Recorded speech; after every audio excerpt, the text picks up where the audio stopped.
Hello and welcome back to Bullets for Bucks. Hope you're enjoying this channel. Today we're going to be going over the tiny little Taurus pocket pistol, the TCP. So this is the PT-738, chambered in 380 ACP. Lots of numbers right there in acronyms. But anyhow, it's the Taurus TCP. I've had this pistol actually longer than almost any other handgun. I've had it for about 8 years. And it's been a regular EDC or regular everyday carry for many, many years for both me and my wife. Now, I'm going to go over some of the pros and cons of this pistol and what I think about it. Okay, so let's go ahead and verify, yes, it's safe and unloaded. It comes with, of course, it can hold 6+1. The pistol, once you take it apart, resembles very much inside a Glock, which most people are familiar with. So once you take off the slide, pretty much looks like a Glock. The biggest difference between this and, say, a Glock, other than its size and capacity for rounds, it comes apart by removing a pin right here. Now, if you know anything about Glocks, it has a little lever. Basically, you pull down on the tabs, and that's how you can remove the slide. This has a little pin. This pin is held in by a metal, basically piece of wire that's held under tension. So, of course, a difference between this and a Glock is it does not have a passive safety built into the trigger here like the Glock does. If you haven't seen my video already on the Taurus 709 Slim, which I really like, and also my Glock 22, go ahead and check those out on my channel. Now, getting back to what I think of this pistol. The first thing I'm going to say is taking it apart and putting it back together is a pain. It's a big pain, okay? It's not simple like a Glock or like the Taurus 709 Slim. Removing that pin's not too hard, although it is a lot more difficult than one would think. And the polymer frame bends and flexes when you go to remove the pin due to the tension created on the inside. Now, the biggest problem is actually putting it back together. Putting it back together with that metal, basically that metal wire holding it in under tension. When you remove the pin, that metal wire pops up and really makes it a pain to get that pin back in. So there is a trick to getting it back in, and that's simply putting it back in just partially before you put the slide back on. But unfortunately for me, the first time I took it apart, it took me like an hour because I wasn't bright enough apparently to figure that out. So, thumbs down on assembly and disassembly. Big time thumbs down. Not a fan of how this gun comes apart, goes back together as far as that pin is concerned. And let's take a look now at the sights. Okay, so it has very, very rudimentary sights on it.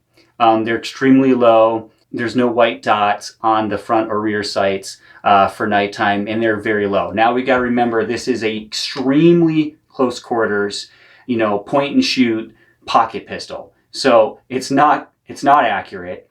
It's not meant to be extremely accurate or meant to be used at shooting something far away. So, this is a belly gun. We're not going to expect a lot there. I will say this, the sights on it are okay at best. I would say yes, they could still be improved. So kind of a thumbs down on the sights, but they do work. All right, now let's get to the functioning of this Taurus pistol. Okay, it functions actually really, really well. I've never had a failure to feed or failure to eject in mine personally. I've used extremely cheap ammunition and some more expensive ammunition, and I've never had a problem. Now, I have read a lot of reviews, especially it seems like on maybe the newer run of these that's out right now, because this one is older, that there's a lot of problems with failure to feeds or extractions. So, man, I haven't had those problems, so I can't really speak as to them, but there are a lot of them being reported out there. So, I don't know what to think about that. All right, now moving on to the trigger. The trigger, for a pocket pistol that's, literally 5 inches long, and not meant for precision. You know, it's not horrible. So, you know, the trigger's all right, you know.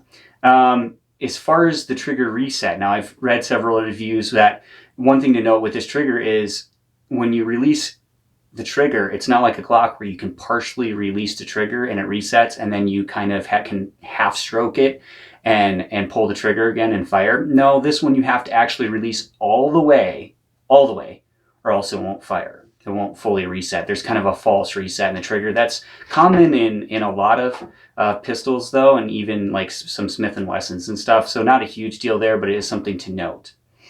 It does have a cocked indicator right here on the side of the slide, by the way.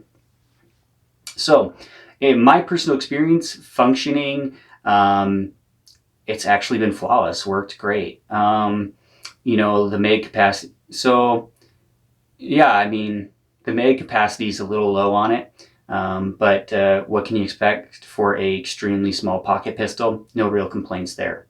So the really big takeaway from this is I can't recommend this pistol, even though I carry it and my wife carries it and we've had it for years. And I will continue to carry it just because of the disassembly and assembly, because that pin, to me, that drives me crazy, and they just need to come up with a better way of that. Reassembling and assembling it just drives me crazy with that pin. Of course, now I know the trick, put the pin in partially before I put the slide on, so on and so forth. But yeah, that just, I'm not a fan of that. That, and I can see how in a use of force that's happening really quickly, you might, you know, half stroke the trigger, and that might backfire on you, because then you're going to have to manually eject the round, and that could kind of kick you in the butt. So that would probably be the second biggest reason. Other than that, it's not really a bad pistol. And if you're looking for an extremely small, extremely compact, easy, everyday carry pistol, it's not going to hurt the pocketbook, and that's super affordable, it still might be worth a look. But that's my review today. Hope you guys enjoyed this video. Go ahead, remember to like and subscribe below, and I look forward to hearing back from you.